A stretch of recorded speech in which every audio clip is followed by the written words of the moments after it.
Rain turned the Seattle street into black glass. Lily Hart was locking the front door of her flower shop when the first bullet tore through the window. The sound was not like it was in movies. It was sharper, crueler, final. 1 second. She was standing beneath the soft yellow glow of her shop sign, holding a ring of keys and thinking about unpaid invoices. The next, every vase along the front display exploded into glittering shards. White roses scattered across the floor. Water spilled like blood beneath her shoes. She dropped behind the counter just as another shot cracked through the night. Then she saw him. Across the street, beneath the rain and the neon reflection of a closed bar sign, the man in the black coat was already moving toward her. The same man who came every evening at exactly 8:57. The same man who stood outside her shop for 3 minutes and never came inside. The same man who never bought a single rose. Tonight, he was not watching silently.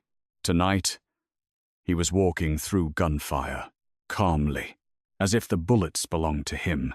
A black SUV screamed around the corner. Another followed. Then another. Their headlights cut through the rain like knives. Men in dark suits poured onto the street, but the man in the black coat reached Lily first. He kicked open the broken door and stepped into the ruined flower shop. Lily stared up at him from behind the counter, shaking, surrounded by crushed petals and broken glass. His dark eyes found hers. For the first time in months, he spoke. "Do not move." His voice was quiet, controlled, terrifying. Another bullet hit the wall behind him. He didn't flinch. Lily whispered, "Who are you?" The man looked down at the blood running from his hand, then back at her. "Someone who should have stayed farther away from you." Before she could understand what that meant, he reached for her, and Lily Hart's ordinary life ended beneath a storm of roses and gunfire. For 3 years, Lily had believed her life was small. Not unhappy, not meaningless, just small. Her flower shop sat between an old tailor and a closed-down record store on a rainy block in downtown Seattle.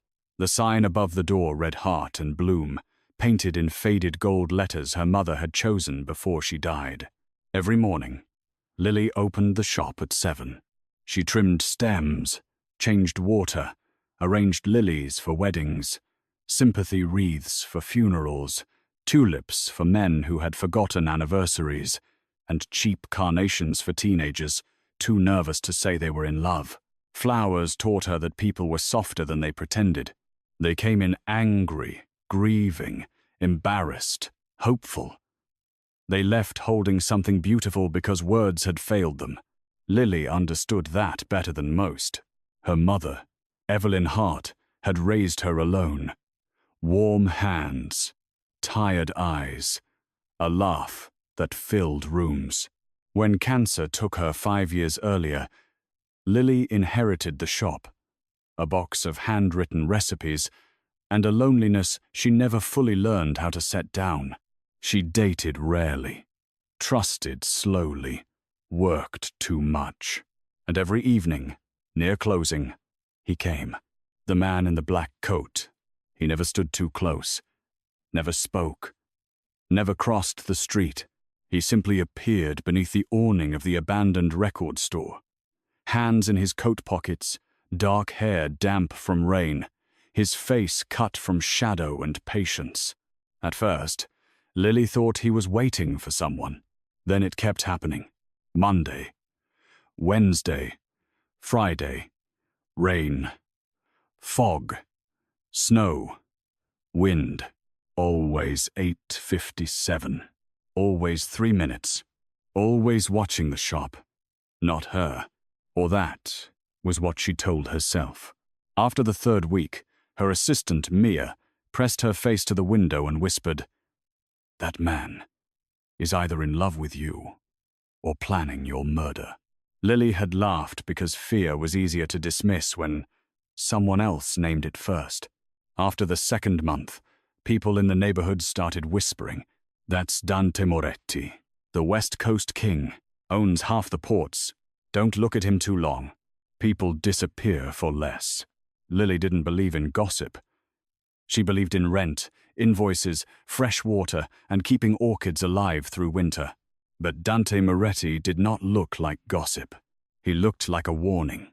He was tall, composed, always dressed in black. Not flashy, not loud. No gold chains, no arrogant smile.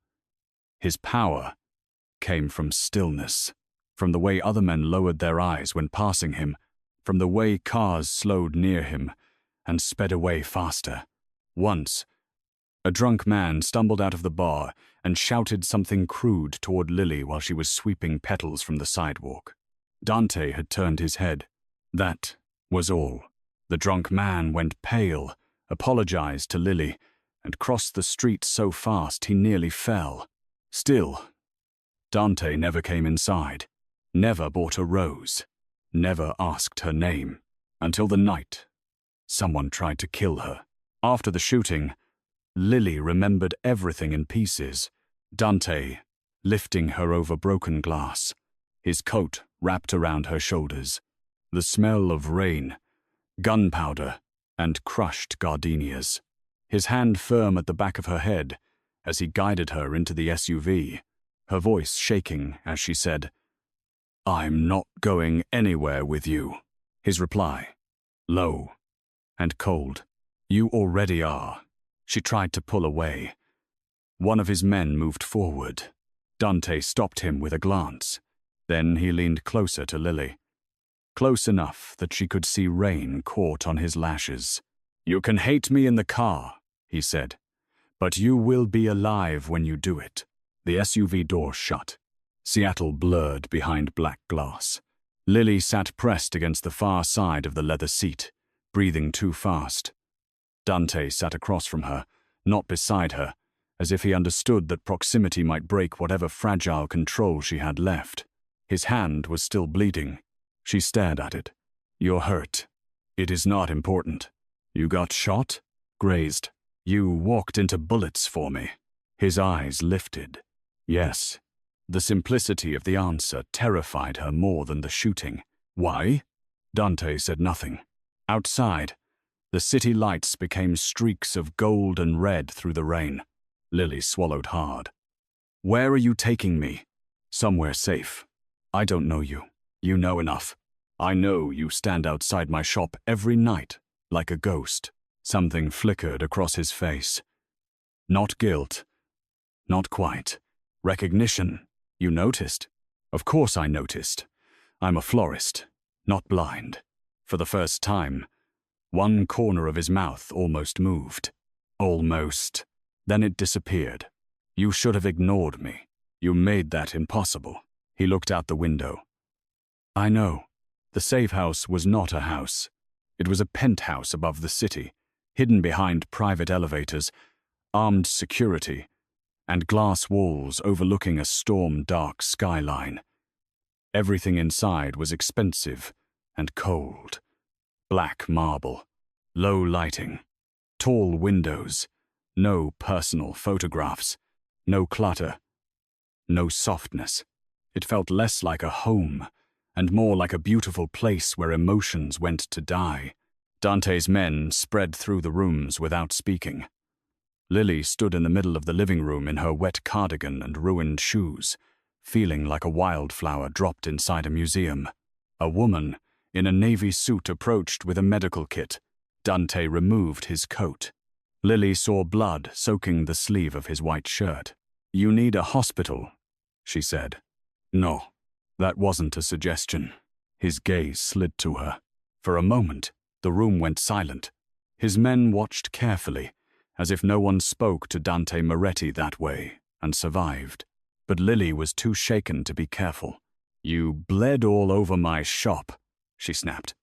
"The least you can do is not die on your expensive floor." The woman in the navy suit lowered her eyes, hiding what might have been a smile. Dante studied Lily for a long second. Then he sat. Lily did not know why she stepped forward. Maybe because fear made people cruel, and she did not want to become cruel. Maybe because her mother had taught her that bleeding men were still men, even dangerous ones. Or maybe because Dante looked at the world like nothing could touch him, and she suddenly needed proof that was a lie. She took the medical kit. "I can do it," she told the woman. Dante's eyes narrowed. "No. Yes, you are in shock, and you're bleeding. Sit still." His jaw tightened, but he let her. Lily cleaned the wound with hands that trembled only at first. The bullet had torn along his upper arm, ugly but not deep. He never flinched. Not when the antiseptic touched him. Not when she pressed gauze hard against the wound. Not even when thunder rolled outside the windows. "You do this often?" she asked. "Get shot?" Bleed silently like a dramatic statue. His gaze dropped to her hands. "No." The word held too much. Lily looked up and found him watching her with an intensity that made her breath catch. Not desire, exactly. Not tenderness. Something more dangerous because it looked like restraint, like he was holding back a storm with both hands. She taped the bandage in place and stepped away. "There." Dante looked at the bandage, then at her. "Thank you." It sounded like a word he rarely used. Lily wrapped her arms around herself. "Now tell me who tried to kill me." Dante stood. The softness vanished. "Viktor Sokolov."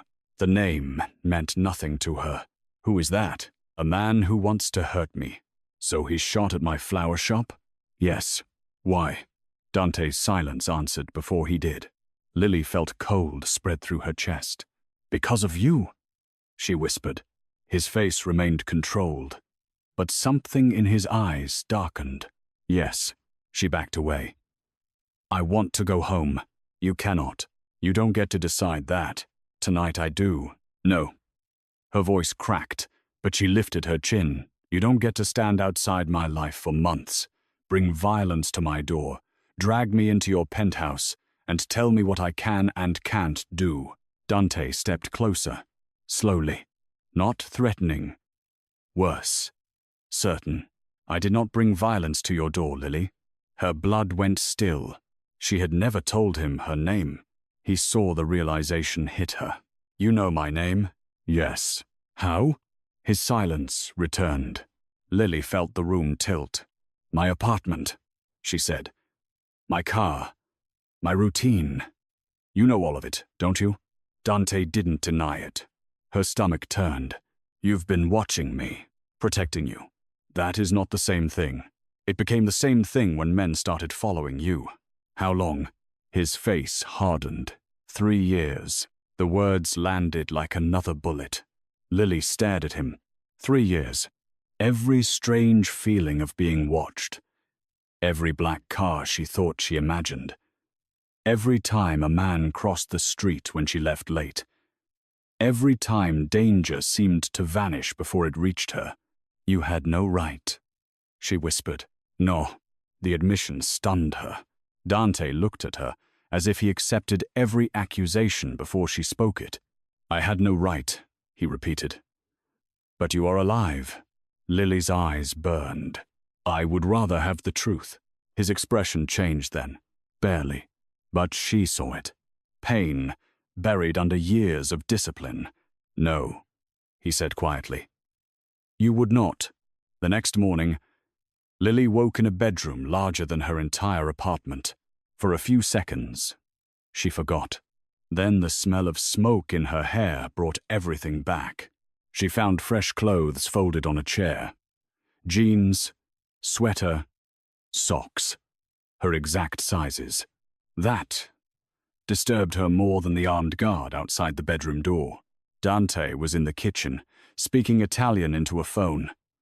He stopped when she entered. Lily noticed details she had missed the night before. The faint scar near his jaw, the exhaustion beneath his eyes, the way every man in the room waited for his smallest movement before breathing. He ended the call. "Your shop is being repaired." "My shop is not your property." "No, but the bullets were meant for you because of me. The repairs are my responsibility. I don't want your money. You will have it anyway." She laughed once, humorlessly. Do people usually obey you when you talk like that? Yes. Well, I'm not one of your men. No, he said. You are not. The way he said it unsettled her. Not soft, not romantic. Worse. Reverent. For 3 days. Lily remained in the penthouse. She refused his food the first day, then ate it angrily the second because hunger was not a moral victory. She asked for her phone and received it with half the apps removed. She demanded to call the police, and Dante said calmly that 2 detectives on Sokolov's payroll would arrive before real help did. She did not believe him. Then he placed a folder in front of her. Inside were photographs. Her shop, her apartment, her car, a man in a grey hoodie following her into a grocery store. Another man watching from across the street as she visited her mother's grave. A third photograph showed the brakes of her delivery van cut clean through. Lily sank into the chair. When? She whispered. 7 months ago. I thought the mechanic said it was where. He was paid to say that. Her fingers shook. Dante stood across from her, hands behind his back like he was delivering business news instead of dismantling her reality. You stopped it? Yes. How many times? His jaw flexed. How many times, Dante? He looked at her when she said his name. Something passed through him, quick and dangerous. 11 confirmed attempts. The room blurred. Lily pushed away from the table. No. Lily. No. Don't say my name like you own the truth and I'm too fragile to hear it. You are not fragile. Then stop treating me like glass. His eyes sharpened. I treat glass with less care.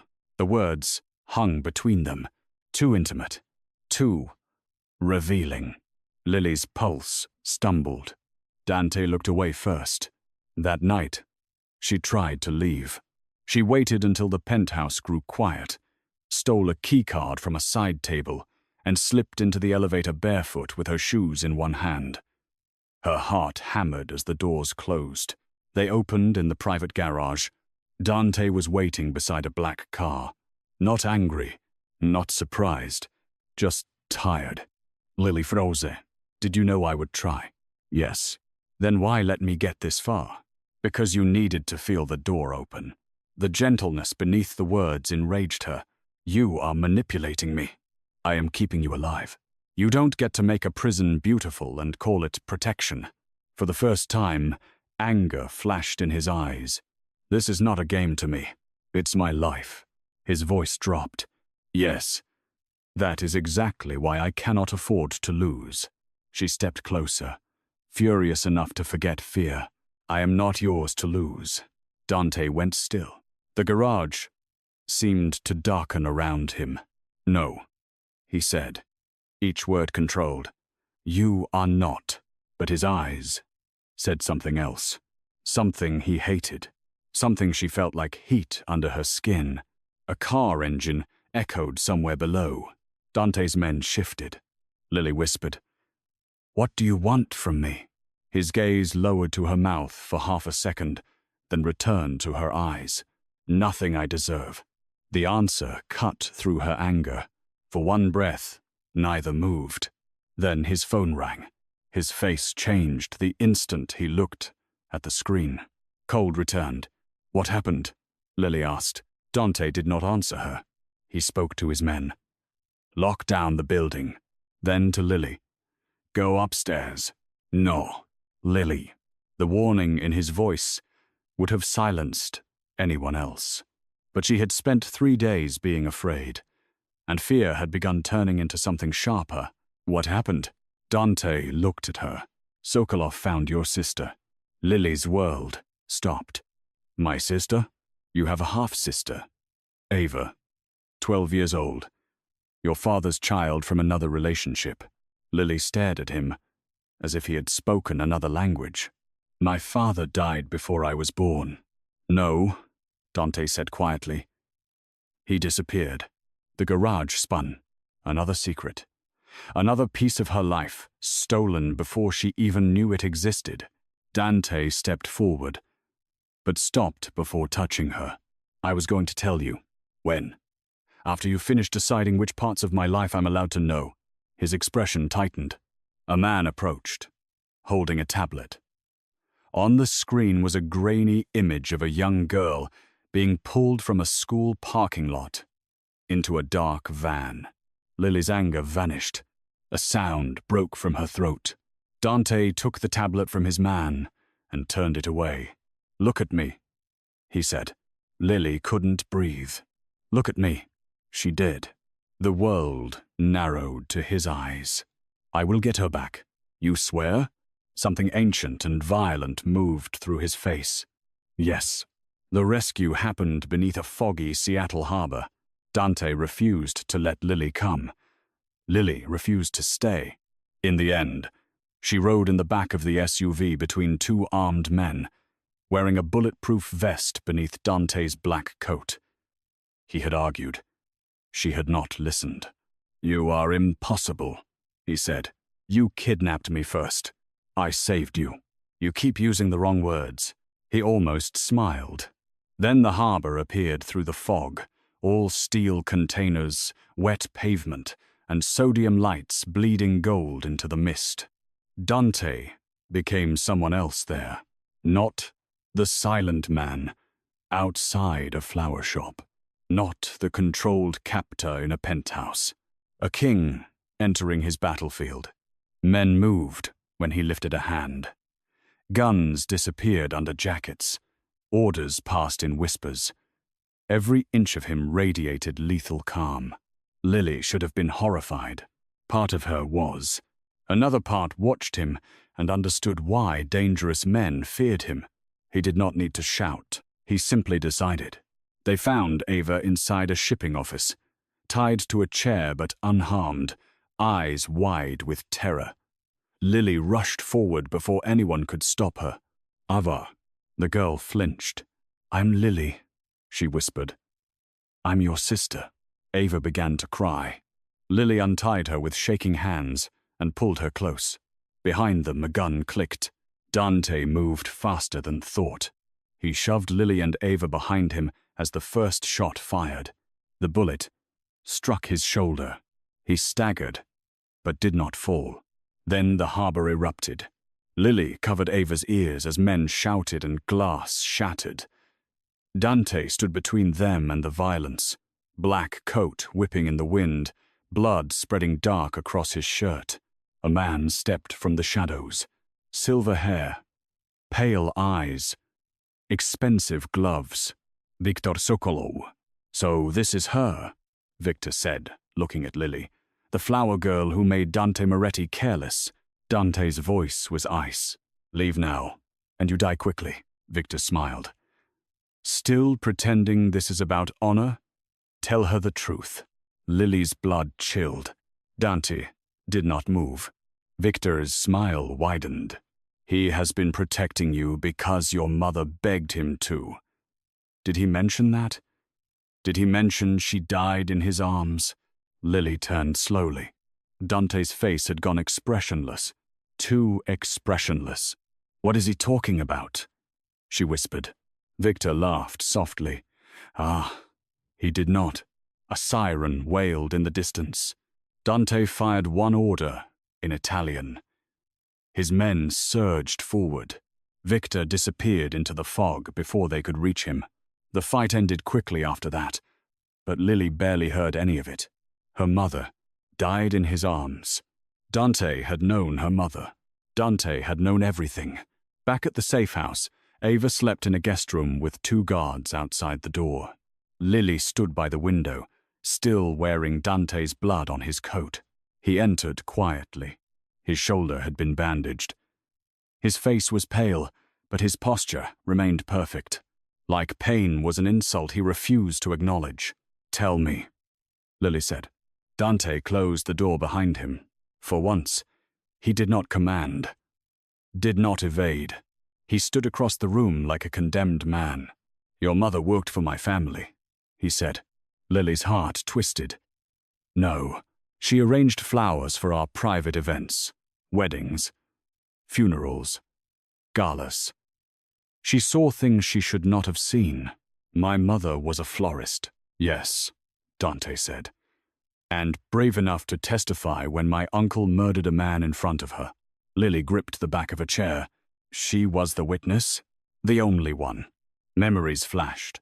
Her mother closing the shop suddenly, moving apartments, locking doors twice, telling Lily never to speak to strangers in black cars. I was young then, Dante continued. Not the head of the family, not powerful enough to protect anyone. My uncle sent men after her before the trial. His voice thinned, but did not break. I found her too late. Lily's eyes filled. She told me she had a daughter. She made me promise that no matter what happened, I would keep you safe. Lily shook her head. Why didn't she tell me? She wanted you untouched by our world. And you? Her voice cracked. You watched me for 3 years because of guilt? Dante looked at her. No.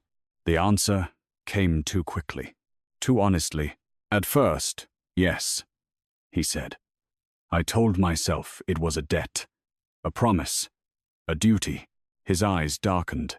Then I saw you carry flowers to a homeless woman every Friday because she missed her garden. I saw you reopen your shop after every storm. I saw you smile at men who did not deserve kindness and refuse money from people who needed dignity more. He stepped closer, slowly. I watched you build beauty in a city that kept trying to break you.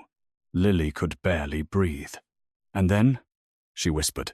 Dante stopped a few feet away. Then it stopped being duty. Silence filled the room. Rain tapped the windows. Lily wanted to hate him. She did hate parts of him. The surveillance, the secrets, the way he had rearranged her life without consent and called it protection. But she also saw the wound beneath his control. A boy too late to save her mother. A man who had spent years standing outside a flower shop because he did not believe he had the right to come inside. You should have told me, she said. Yes. You should have stayed away. Yes. You should not look at me like that. His jaw tightened. No. But he did not look away. The space between them felt impossible. Lily stepped back first. I need time. Dante nodded once, but his eyes betrayed him. For the first time, she saw fear there. Not fear of death. Fear of losing the only fragile thing he had allowed himself to want. The next days became a strange imitation of family inside a fortress of glass. Ava clung to Lily with the desperate trust of a child who had lost too much too quickly. She had their father's grey eyes and Lily's stubborn chin. She liked pancakes, hated thunderstorms, and kept asking whether Mr. Moretti was a bad man. Lily did not know how to answer. He's dangerous, she said once. Ava looked toward the living room where Dante stood speaking quietly with his men. But he saved me. Yes, can someone be both? Lily watched Dante turn slightly, as if he had heard despite the distance. Yes, she whispered. I think they can. Dante kept his distance after the confession. He arranged security, found Ava's legal records, had Lily's shop rebuilt overnight with stronger glass, hidden cameras, and a panic room disguised as a storage closet. Lily was furious when she found out. Then she cried when she saw he had saved every surviving flower from the shooting and replanted them in ceramic pots along the window. He did not mention it. She did not thank him. Not with words. One evening, she found him on the rooftop helipad, standing beneath a sky bruised purple by storm clouds. You're avoiding me, she said. I am giving you time. That's not the same thing. He looked over the city. With me, it is safer if it is. Lily stood beside him, careful not to touch. Below them, Seattle glittered in wet gold.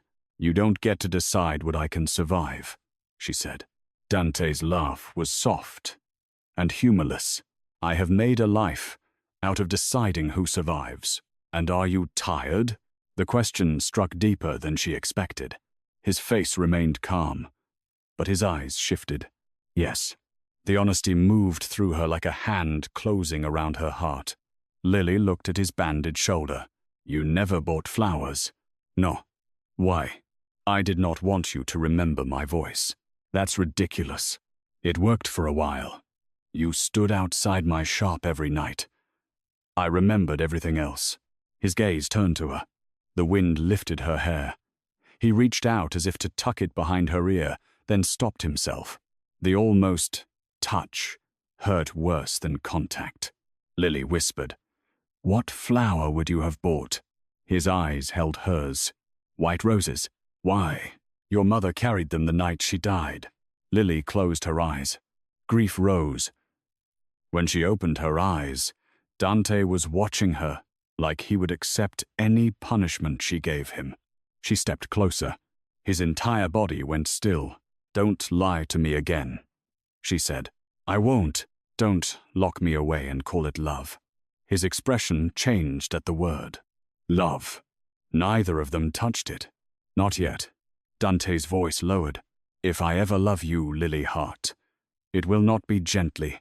Her Pulse Tunnel." That sounds like a warning. It is. She should have stepped back.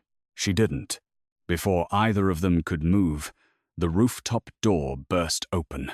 One of Dante's men appeared. "Boss." The footage leaked. Within an hour, Lily's face was everywhere. Security footage from the harbor. Her being pulled behind Dante during gunfire, Ava crying in her arms. Dante bleeding as he shielded them. The headlines came fast. Flower shop owner linked to Mafia king. Dante Moretti's secret woman. Innocent florist or crime family mistress. Reporters camped outside her shop, outside her apartment, outside the hospital where Ava had been taken for evaluation. The world turned Lily into a scandal. Before she could explain she had been a victim, Dante watched the news in silence. Then he picked up the remote and turned it off. "I will handle it." Lily stood behind him. "How?" No answer. "Don't she?" He looked at her. "The last time you handled something, a harbor exploded." His mouth tightened. "This will be cleaner." That is not comforting. But it was too late. That evening, Dante Moretti walked into a charity auction at the Seattle Museum of Glass with Lily on his arm. She had refused at first. "Absolutely not," she said. Then he explained that hiding would let the world define her. Appearing publicly, calmly beside him, would force every camera to see she was not ashamed. "You are using me to send a message," she said. "Yes. At least you're honest." His eyes softened by half a degree. "I am also giving them someone else to fear." The dress arrived in a black box. Deep, emerald silk. Elegant. Not revealing. A diamond necklace she refused to wear. Her mother's small pearl earrings she chose instead. When Dante saw her, the room changed. He did not compliment her. He simply forgot to breathe for 1 second. That was enough. The museum was all glass and light, chandeliers reflecting off polished floors, champagne glittering in crystal flutes. Conversations died as Dante entered with Lily beside him. Men stepped back. Women stared. Cameras flashed. Lily kept her spine straight, even as her heart pounded. Halfway through the gala, a wealthy investor's wife approached with a smile sharp enough to draw blood. "Miss Hart," she said loudly. "How does a florist end up with a man like Dante Moretti?" The room quieted. Lily felt Dante's hand shift at her back. A warning. A promise. She looked the woman in the eyes. "Apparently, I survived long enough to ask him the same question." A few people gasped. Dante's thumb brushed once against her spine. Pride. Silent and dangerous. Then Viktor Sokolov appeared at the top of the stairs. The temperature of the room seemed to drop. He lifted a champagne glass toward Dante. "Beautiful evening," Viktor said. "Almost as beautiful as your weakness." Dante moved Lily behind him. She hated that her body obeyed before her pride could protest. Viktor smiled at her. "Has he told you how this ends? Men like Dante do not love women, Miss Hart. They bury them." Dante's voice was quiet. Walk away. Or what? You will kill me in front of witnesses? Dante's eyes were empty. No. She asked me not to. The intimacy of that sentence rippled through the room. Victor's smile faltered. Then the lights went out. Chaos erupted. Glass shattered overhead. People screamed. Dante's arm locked around Lily's waist as he pulled her down behind a sculpture. Gunfire cracked through the darkness. Lily clutched his shirt. Ava. She gasped. She's safe. How do you know? Because I put 12 men around her. A bullet struck the glass sculpture above them. Shards rained down like ice. Dante covered Lily with his body. His breath was at her ear. Stay down. No. He pulled back just enough to look at her. Even in the chaos, anger flashed in his eyes. Lily, I am done being hidden. Before he could stop her, she grabbed a broken metal display rod and swung it at the masked gunman coming around the sculpture. The man stumbled. Dante finished the rest with brutal efficiency, shielding her from the worst of it.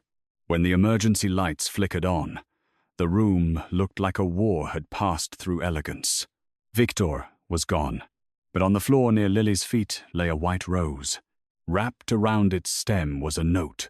Her hands shook as she unfolded it. Your mother died because Dante chose power. Ask him about the car. Lily turned toward Dante. He had gone pale beneath the blood on his cheek. What car? She whispered. The betrayal broke open that night. Not all at once. Dante took her back to the penthouse. He sent the doctors away, sent his men away, locked the door behind them. Then he told her the part he had buried deepest. The night her mother died, Dante had been given a choice. Save Lily Hart, the witness who could destroy his uncle, or intercept the car carrying documents that would allow him to overthrow that same uncle and take control of the Moretti family. He chose the car. He got the documents. He became boss, and by the time he reached Evelyn, she was dying. Lily listened without speaking. Dante stood in front of her like a man prepared to be executed. I thought if I took power, I could stop him from killing more people, he said. I thought I could save her after, but you didn't. No, my mother died alone. His voice roughened. No, I held her. Lily's tears fell silently. And she asked you to protect me. Yes. Did she know? Dante's face broke for 1 second. She knew I had chosen wrong. The pain in his voice was real. It did not save him. Lily stepped back. I can't look at you. Dante nodded once. The movement was small, devastated. I understand. No, she said, voice trembling. You don't, because even now, part of me still feels safe with you, and I hate you for that. His eyes closed. Lily left the penthouse that night. This time, he let her. She moved into a small, safe house outside the city with Ava, protected by men she refused to speak to. Dante did not call, did not appear, did not stand outside her window. For the first time in months, Lily did not see him. And somehow, that absence felt like another kind of haunting. She reopened Heart and Bloom a week later. The windows were new, the floors polished, the walls repainted. Customers came in quietly.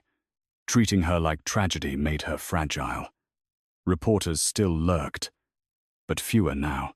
Ava helped after school, writing flower names on tags in crooked handwriting.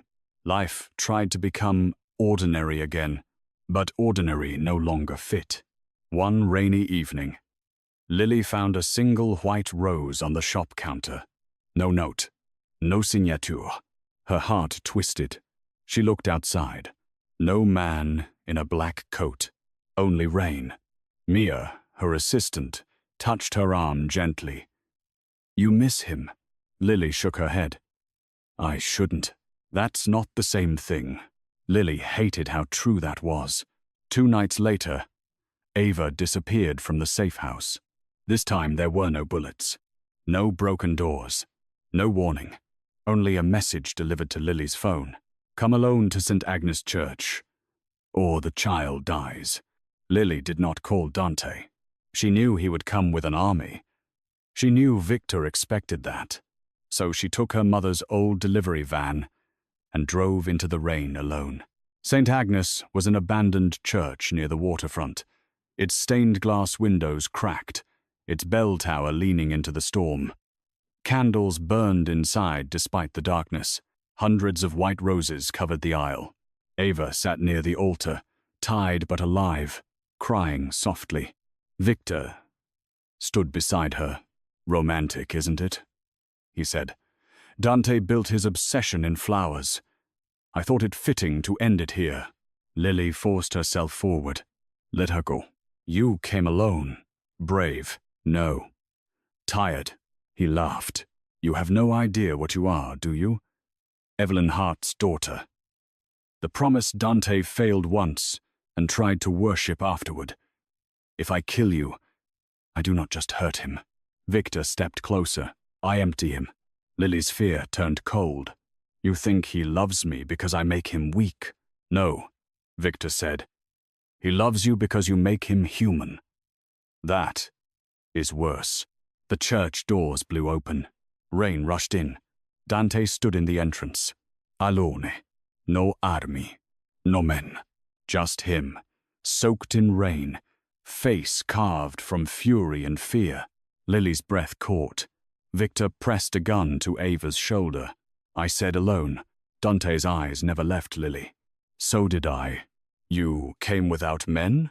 You wanted my weakness," Dante said. "Here it is." The words struck Lily harder than thunder. Victor smiled. "Drop your gun." Dante did. It clattered across the church floor. "Walk forward." He did. Every step seemed to cost him nothing, and everything.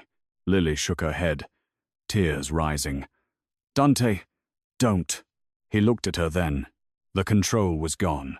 Not violently. Not dramatically. Simply gone. For the first time, Dante Moretti looked terrified.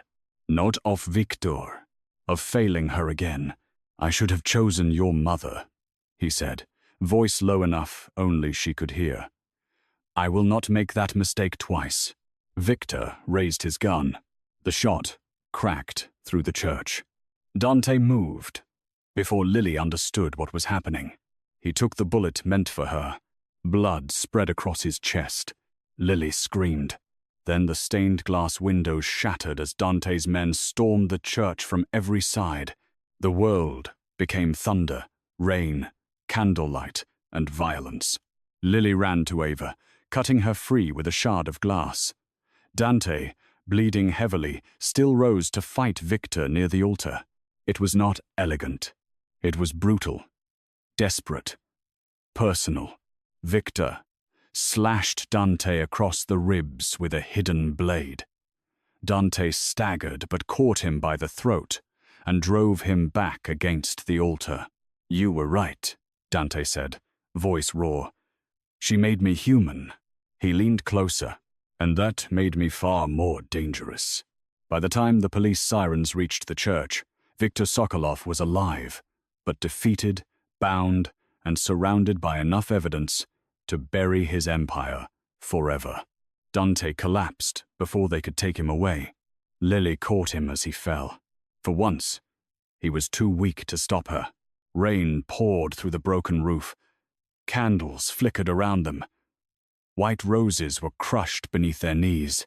Lily pressed both hands to his wound. "Stay with me," she sobbed. Dante's eyes found hers. "I tried." "No. Don't you dare make that sound like goodbye." His mouth curved faintly. Even bleeding out, he looked at her like she was the only thing left in the world worth seeing. "I never bought the roses," he whispered, "because I knew if I stepped inside I would never leave." Lily bent over him, tears falling onto his face. "Then don't leave now." His hand lifted slowly, shaking, and touched her cheek. At last, he touched her without stopping himself. "Commanding me, flower girl." "Yes." His eyes softened. "Then I'll try to obey." Dante survived. Barely. For 3 days, Lily sat beside his hospital bed in a private wing guarded by federal agents and men, who looked like they would burn the world if his heart monitor changed rhythm. Ava slept curled in a chair nearby, refusing to leave. When Dante finally woke, Lily was holding his hand. His voice was rough. "You stayed." She looked at him through exhausted eyes. "You walked into a church alone. For me. I owed you." "No," she said. "You loved me." He went still, even wounded, pale, and half-broken. Dante Moretti looked like a man facing the most dangerous truth of his life. Yes, the word was quiet. No performance, no poetry. Just surrender. Lily swallowed the ache in her throat. "I'm still angry. I know. I still don't forgive everything. I know. You don't get to own me." His thumb moved weakly over her hand. "I know, but if you stand outside my shop again," she whispered. "You come inside." His eyes changed. Slowly. Completely. Like dawn reaching a locked room. Months later, Hart and Bloom reopened for the third time. The new windows were strong but clear. Ava painted tiny flowers along the bottom corner of the front door. Mia cried during the ribbon cutting. Half the neighborhood came, pretending they were there for tulips when really they wanted to see whether the rumors were true. At exactly 8:57 that evening, rain began to fall. Lily stood behind the counter, arranging white roses in a blue ceramic vase. The bell above the door rang. Everyone in the shop went silent. Dante Moretti stepped inside. No guards visible. No black coat soaked beneath the awning. No distance. Just Dante, dressed in a dark suit, carrying the weight of a violent world on his shoulders and a single white rose in his hand. Lily looked at him. "You're late." His mouth almost smiled. "Traffic. In your city, our city." He corrected softly. She tried not to smile and failed. He walked to the counter and placed the rose in front of her. "I would like to buy this." Lily picked it up, inspecting the stem. "One rose?" "For now." "That sounds ominous." "It is a promise." Her heart softened despite itself. Around them, customers pretended not to stare. Ava grinned from behind a shelf of sunflowers. Rain traced silver lines down the glass. Lily leaned closer across the counter. "And what exactly are you promising, Mr. Moretti?" Dante's gaze held hers with all the danger, devotion, guilt, and longing that had brought them here. "I promise never to love you from across the street again." The shop fell away. The rain softened. The city outside kept moving, unaware that something impossible had survived inside a tiny flower shop on a rainy Seattle street. Lily took the rose. Then she reached across the counter and took his hand. For the first time, Dante Moretti did not look like a man standing outside a life he could never touch. He looked like a man coming home. And when the bell above the door chimed again, letting in the scent of rain and roses, Lily smiled. Because danger had found her. So had grief. So had the truth. But love, impossible and scarred and fiercely alive, had finally stepped inside.